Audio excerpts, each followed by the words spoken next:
Federal officials will provide an update this morning on this year's wildfire season. And for more on this, let's bring in CTV's Karamali. Good morning, Kamil.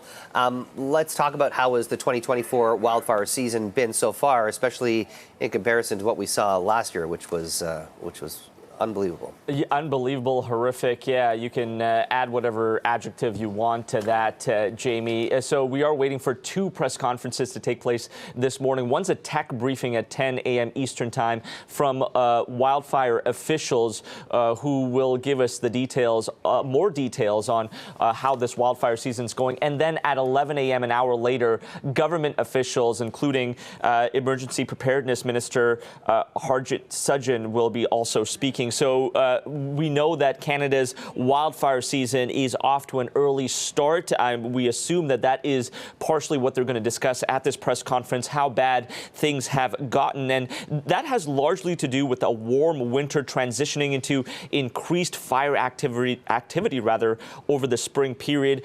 Just looking at the latest numbers this morning, BC alone has more than 100 wildfires burning right now. 7 in central BC appear to be human-caused. Alberta has nearly 40 active wildfires at this hour, and we are only in mid-May. So this is quite alarming stuff, especially given how bad last year's wildfire season was. More than or around 19 million hectares burned, Jamie, and a lot of those fires still smoldering over the winter months. We know that we saw little to no snowfall in some areas, and a lot of that is carrying over, Jamie, to the spring months.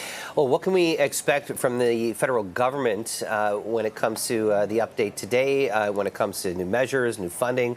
What are we expecting? Yeah, so, we know that Emergency Preparedness Minister Harjit Sajjan is, touring wildfire stations, firefighter stations, rather, helping and watching firefighters get ready for this wildfire season.